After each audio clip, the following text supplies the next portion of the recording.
Hey kids, Flexing Teacher Weber here. I hope you're having a good day. We have been studying unit rate, where you're calculating a ratio out of 1. So previously we've been focusing on ones where the second unit was out of 1, like meters per second, kilometers per hour. Today we started talking about, if you were shopping in a grocery store, how liquids are measured in milliliters and solids are measured in grams and kilograms. And often you'll buy things that have very large amounts of milliliters or grams, and it doesn't really make sense to make the unit rate out of 1 because the numbers will be so small. So we talked about how you could make the unit rate out of 100. And this is what you'll often see on the labels in grocery stores. So let's take a look at a problem where we'll do that. So number 1 says, calculate the unit price of if 500 grams of bread cost $1.70. So to calculate the unit price, we're comparing the price. Oh, I don't want to do that. Get a correct pen here. There we go. We're comparing price to amount in grams.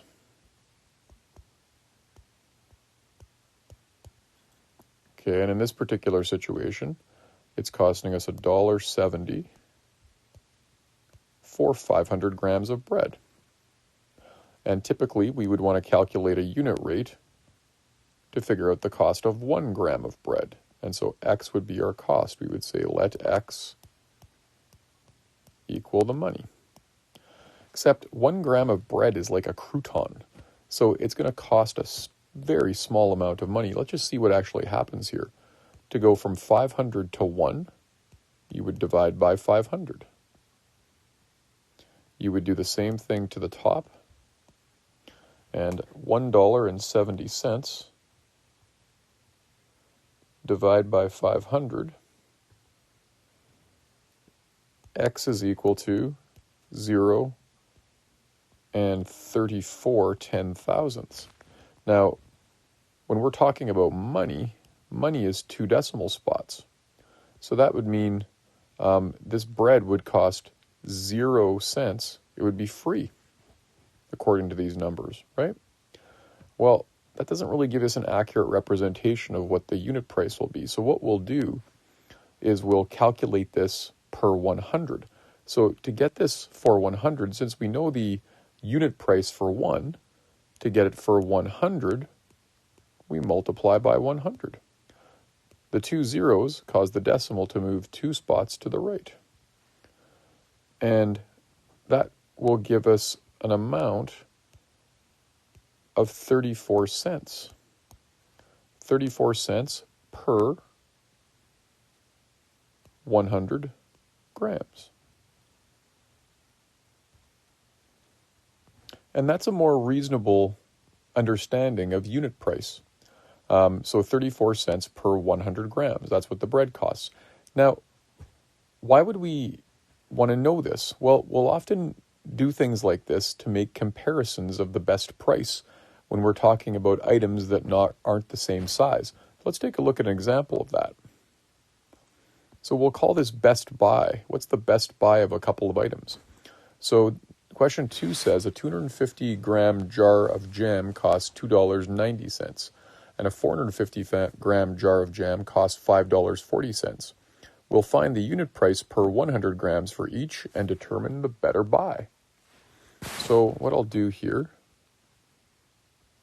is I will chop my page like so. And we'll call this jam 1 and jam 2. And we'll try to figure out what's our jam.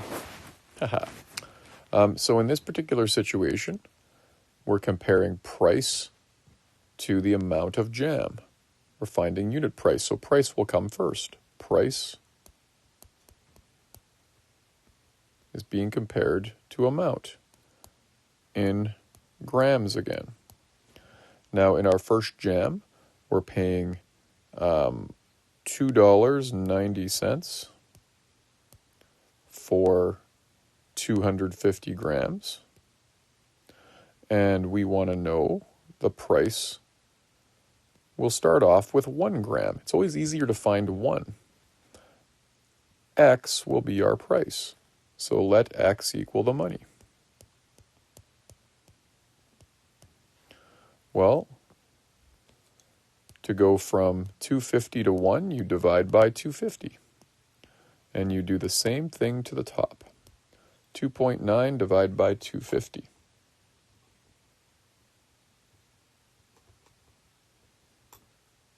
And that equals, for my X, is equal to 0.0116.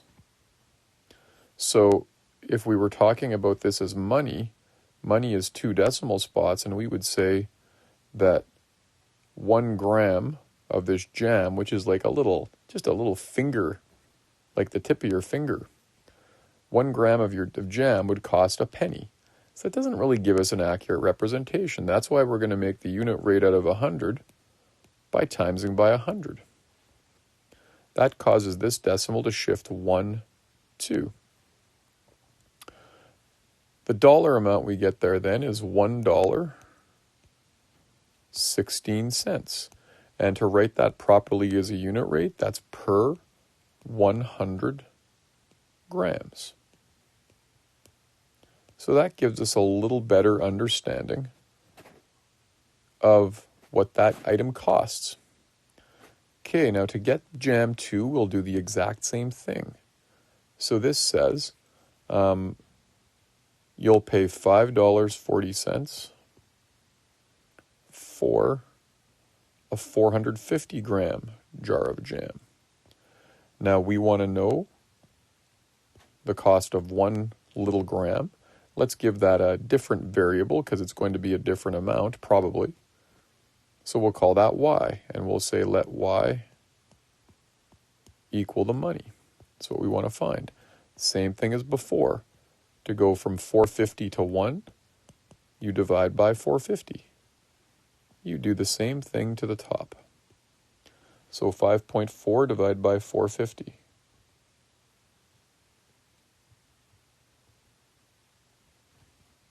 And that gives you y is equal to 0.012. Again, if we were looking at this as a money situation, money is 2 decimal spots, and we would say 1 gram of this jam is a penny, 0.01, because money is 2 decimal spots. So we'd say they're both the same because they're both a penny. That's why calculating the unit rate to 1 for something like grams and milliliters doesn't work. So we'll make it per 100 by multiplying the unit rate by 100. That's just the decimal 1, 2. And that gives us a dollar amount of 1.2. Now, since it's money, it needs 2 decimal spots. That's $1.20 per 100 grams. Now, look at this. We have both jams represented as a unit rate out of 100 grams, and they're way easier to compare now. We can see that jam 1 is the cheaper jam. It costs less. So that's going to be the better buy, assuming they're the same. Now, if this was not a very good tasting jam, and this was a great tasting jam, you'd pay more money for it, especially because 4 cents per 100 grams really isn't a lot of money. But in other situations, it might be a significant amount of money. So we should indicate which one is the best buy. Jam 1 is the best buy. So that's how you calculate unit rate per 100. You calculate the unit rate for 1 and you multiply by 100. Kids have got some questions they have to do on this. You set them up just like this. This is a section where they're allowed to use a calculator. So some of these numbers do require some technology to be used. That is just fine. I hope this helps. That's all for now. Flexing Teacher Weber out.